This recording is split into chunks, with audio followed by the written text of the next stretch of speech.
Our great coach on this episode is Gilbert Enoka. Gilbert is a mental skills coach who has been with the New Zealand national rugby union team known as the All Blacks for over 300 games, and that includes a stretching time when they won back-to-back World Cups. Gilbert talks about mental performance and the role that belonging plays in creating the culture at the All Blacks, which is widely regarded as one of, if not the best, in the world. He argues that great coaches lead personally, creating the kind of psychological safety that allows people to express themselves as individuals. Gilbert talks about balancing competition with cooperation and that leadership is a one-size-fits-one task. It's a great interview with a true master in his field. And here are some of the highlights from our interview.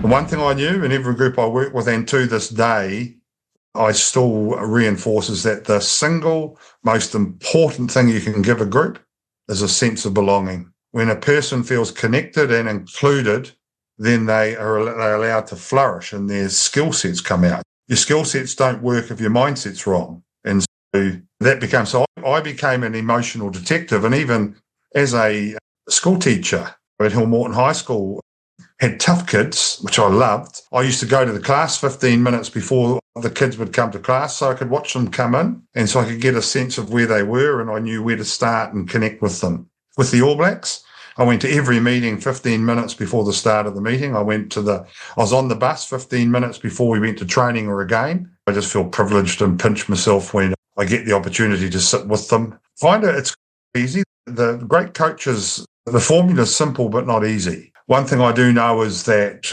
the great coaches understand that it's personal before it's positional.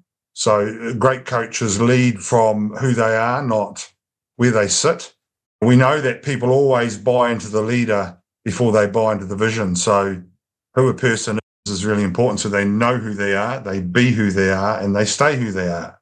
And while results can go up and down, who they are stays consistent. And when you've got a leader and a coach like that, then you give a sense of stability to navigate all the seasons that come with sport. The great coaches also understand that one size fits one. They don't clone excellence, they customize it. They've learned to collect the dots before they connect the dots. So they're very good at forging connection so that they can get genuine impact. They have a sense of simplicity, I think, which is unique. Very good at making the main thing. So they're not giving you 10 things in a moment. They can discern all the scattergram that occurs in a high-pressure environment and identify what's the main thing that the athletes need to focus on to enable themselves to do really well. Probably the number one thing I'd tell myself is that I matter. The circumstances don't determine your value, your mindset does.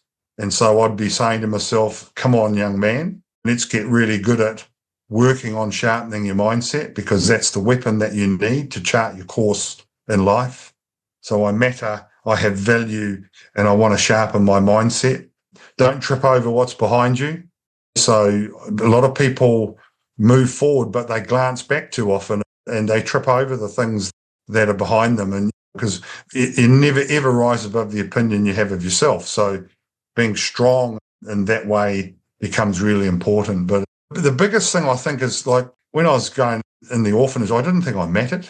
I thought I was Gilbert Enoka and there was all these other people out there in the world that were different. But the great coaches are consistent in how they do it. They don't bullshit. They go straight at it. And when they do that, they get the respect of the players because of the way in which they actually do that around as well. So there is tension on those days when the team's announced.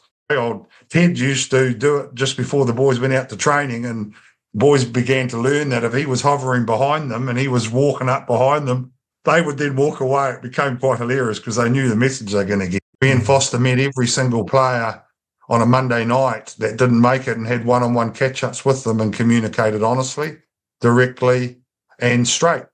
And that's how the players like it. If you'd like to hear our whole interview with Gilbert, you can use these QR codes to access the audio podcast.